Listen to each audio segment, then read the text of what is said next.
Science special में आपका स्वागत है।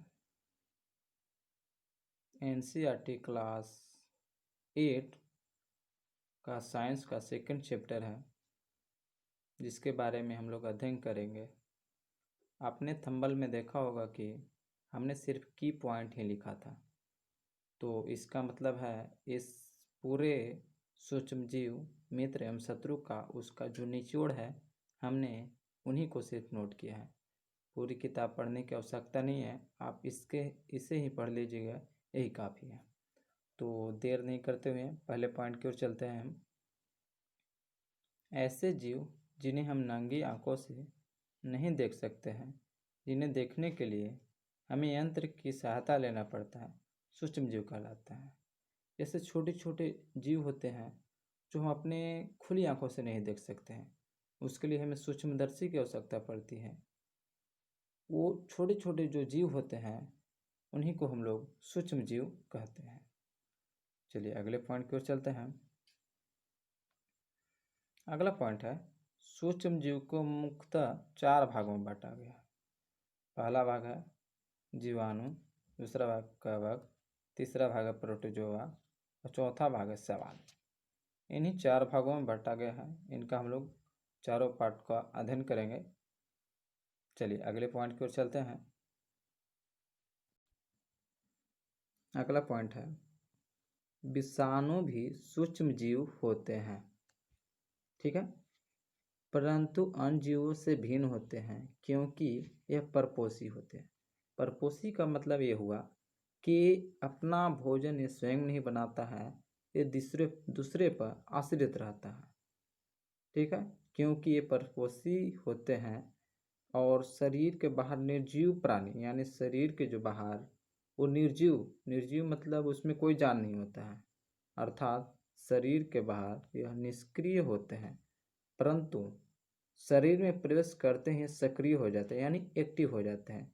शरीर के बाहर रहेगा तो निर्जीव रहेगा और शरीर में प्रवेश करते ही एक्टिव हो जाता है और हमारे शरीर को हानिकारक पहुंचाता है या लाभदायक पहुंचाता है, दोनों काम करता है ये विषाणु। उसके बारे में हम लोग अध्ययन करेंगे अगले पॉइंट में। चलिए अगला पॉइंट है, कुछ विषाणु जनित रोग है, जैसे इन्फ्लुएंजा, एड्स हो गया, जुकाम हो गया, जो किससे होता है, विषाणु यानी वायरस से होता है ये रोग। चलिए आगे चलते हैं।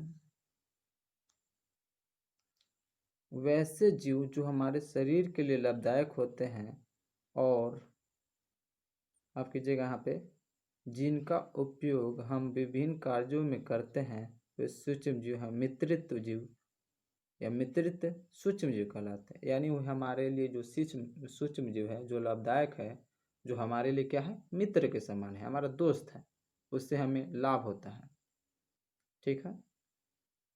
हमने पहले ही बोला था कि सूक्ष्म जीव 2 प्रकार के होते हैं, यानी 2, एक से हमें लाभ भी होता है, एक से हानि होता है, ठीक है। तो अगले पॉइंट की ओर चलते हैं। हमारे दही, केक, ब्रेड बनाने के उपयोग में ये प्राचीन काल से ही सूक्ष्म जीवों का उपयोग अल्कोहल बनाने में किया जाता रहा। जैसे हम लोग दही बनाने के लिए सूक्ष्म जीवों का उपयोग करते हैं, केक बनाने के सूक्ष्म जीव का उपयोग करते हैं, ब्रेड बनाने के लिए ही सूक्ष्म जीव का उपयोग करते हैं। साथ ही साथ प्राचीन काल से ही सूक्ष्म जीवों का उपयोग अल्कोहल बनाने में किया जाता रहा है, ठीक है। प्राचीन काल से ही क्या करते हैं लोग कि सूक्ष्म जीव का उपयोग अल्कोहल यानी शराब बनाने में उपयोग किया जाता है। चलिए अगले पॉइंट को चलते हैं। दूध से दही में परिवर्तन करने वाले जीवाणु का नाम लैक्टोबैसिलस नामक जीवाणु है, ठीक है।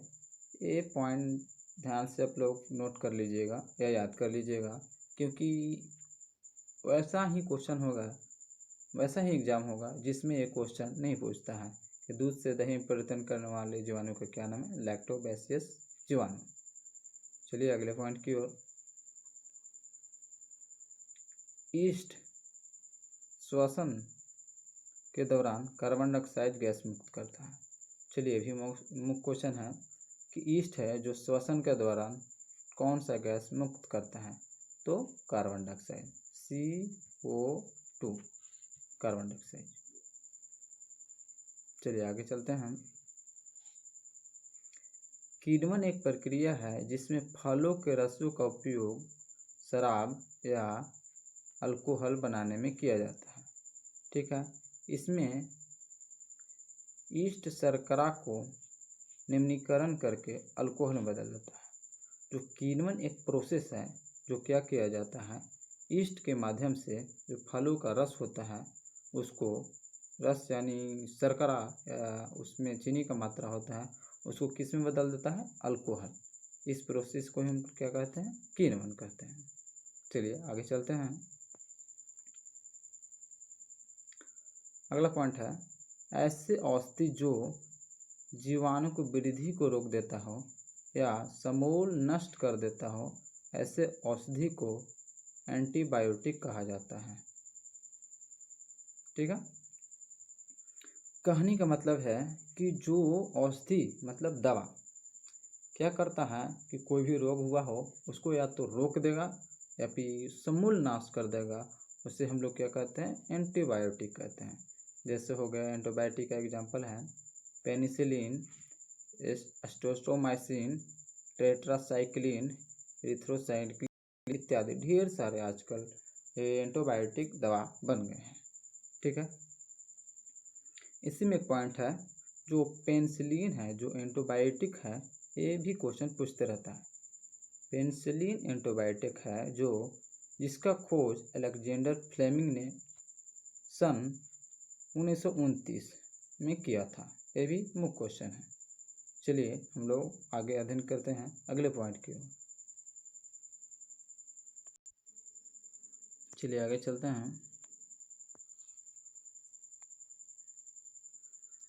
शिशु एवं बच्चों के शरीर में प्रतिरक्षा क्षमता, यहाँ पे क्षमता होगा जो छूट गया, उत्पन्न करने के लिए रोग कारकों को, सूक्ष्म जीव को नष्ट करने के लिए टीका लगाया जाता है। जैसे हैजा का टीका लगाया, टीबी का होता है उसका टीका लगाया जाता है। बीमारियों को टीका द्वारा रोका जाता है। कहने का मतलब यह है कि छोटे छोटे बच्चों को भविष्य में होने वाले रोग, जैसे क्या होता है, पोलियो हो गया, उसको क्या कर देता है, पहले ही उसका टीका दिया जाता है ताकि बच्चों को आगे चलकर पोलियो ना मारे। वैसे ही हैजा का टीका लगता है, क्षय का टीका लगता है, ये सब क्या होता है, बीमारियों का टीका द्वारा रोका जा सकता है। ठीक है, यही कहने का मतलब है। आगे, सूक्ष्म जीव द्वारा फैलने वाले रोग जो संक्रमित व्यक्ति से वायु, जल, भोजन के संपर्क द्वारा फैलते हैं, उन्हें हम संचरणीय रोग कहते हैं। जैसे हो गया खांसी हो गया, हैजा हो गया। यानी कहने का मतलब यह है कि कोई व्यक्ति अगर किसी रोग से, जैसे हैजा हो गया, खांसी हो गया, पीड़ित है, वो क्या करता है कि दूसरे उसका जूठा भोजन कोई और कर लेता है तो उसे भी ये रोग पकड़ने का संभावना बहुत ज़्यादा हो जाता है। या उसका जल है वो पी लिया जूठा, तो इससे क्या होता है, उसको भी ये रोग होने के लिए संभावना बहुत ज़्यादा हो जाता है। तो इस रोग को हम लोग संचरणीय रोग करते हैं, यानी एक व्यक्ति से दूसरे व्यक्ति में फैलना, ये क्या हो जाता है, संचरणीय रोग। ठीक है, आगे पॉइंट की ओर चलते हैं। अगला पॉइंट है, पर्यावरण में मौजूद बड़ी मात्रा में सड़े पौधे, मरे हुए जीव जो प्रदूषण फैलाते हैं और कई रोगों का कारक होते हैं, उन्हें सूक्ष्म जीव मृत जैविक अपशिष्टों अपघटन करके उन्हें सरल पदार्थों में परिवर्तित कर देता है।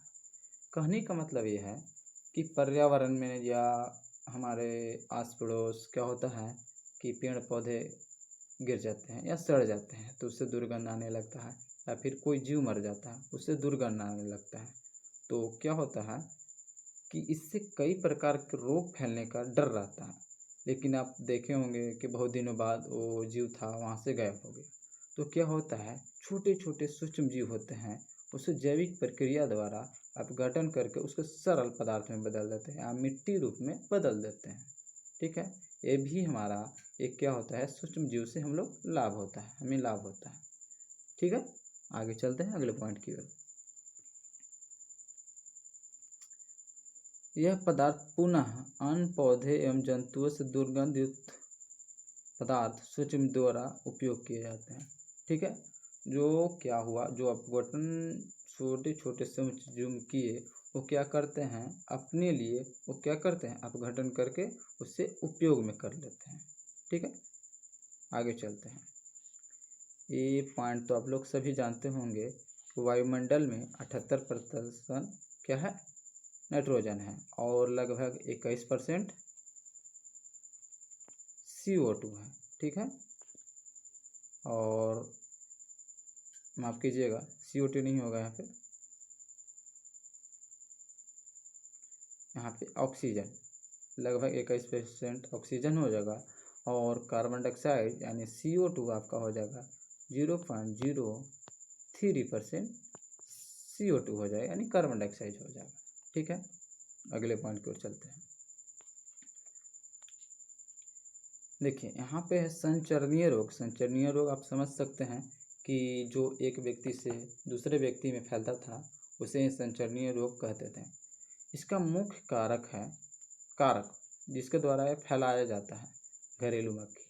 जैसे एक के भोजन पे बैठा वही संक्रमित व्यक्ति है, अगर यदि उसके पैर में वो जूठा लग गया और वो दूसरे भोजन पे बैठ गया तो उससे भी रोग हो जाता है।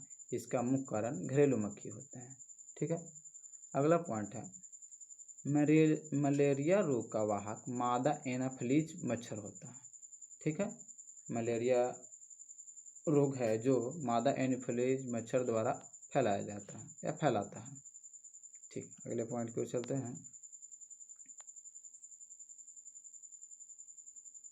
यहाँ पे ईस्ट होगा।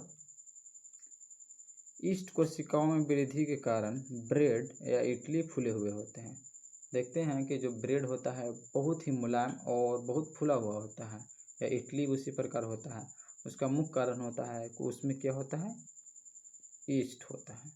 ईस्ट जो सूक्ष्मजीव होते हैं उसी के कारण वो फैल जाते हैं। ठीक है, अगला पॉइंट, डेंगू वायरस का वाहक मादा एडिस मच्छर होता है। मलेरिया रोग का वाहक होता है मादा एनाफिलीज मच्छर, और डेंगू वायरस का, ये पॉइंट थोड़ा ध्यान से देखिएगा आप लोग, डेंगू वायरस का वाहक होता है मादा एडिस मच्छर। ठीक है, और मलेरिया रोग का वाहक होता है मादा एनाफिलीज मच्छर। अगले पॉइंट की, नमक और खाद्य तेल जैसे रासायनिक पदार्थों का उपयोग सूक्ष्म जीवों को वृद्धि रोकता है और जिन्हें लंबे समय तक सुरक्षित रखने के लिए प्रयोग किया जाता है, अतः इसे परिरक्षक कहते हैं।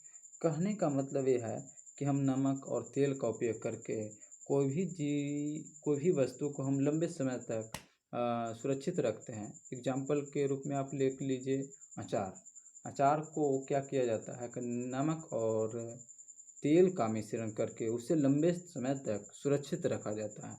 इन्हें ही परिरक्षक कहा जाता है। ठीक है, परिरक्षक, यही प्रोसेस है। अगले पॉइंट की ओर, दूध को 70 डिग्री सेल्सियस पर 15 से 30 सेकंड गर्म करते हैं और फिर एकाएक ठंडा करके उसे भंडारण यानी सुरक्षित कहीं रख लेते हैं। ऐसे करने से सूक्ष्म जीवों की वृद्धि रुक जाती है। इस प्रक्रिया को पाश्चीकरण कहते हैं। ठीक है,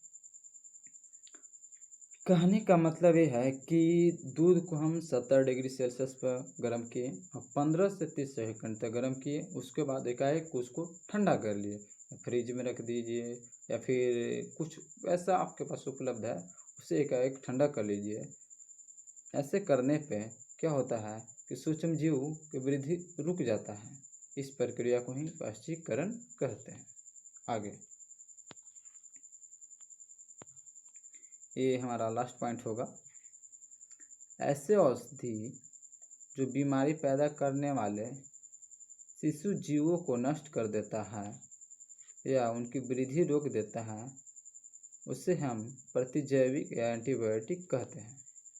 कहने का मतलब है जो ऐसी औषधि या ऐसी दवा जो रोग को रोक देता है या फिर उसे समूल नाश कर देता है, उसे हम क्या कहते हैं प्रतिजैविक या एंटीबायोटिक। प्रतिजैविक का ही इंग्लिश शब्द है एंटीबायोटिक। इसका एग्जाम्पल है पेनिसिलिन, एस्ट्रेटोमाइसिन, टेट्रासाइक्लिन और एंथ्रासाइनिन। तो ये सूक्ष्मजीव मित्र एवं शत्रु साइंस का सेकेंड चैप्टर था। इसका मुख्य जो पॉइंट था हमने नोट किया था, जो इतना ही है। इससे ज़्यादा आपको इस पार्ट में पढ़ने की ज़रूरत नहीं है। तो वीडियो देखने के लिए धन्यवाद। जय हिंद।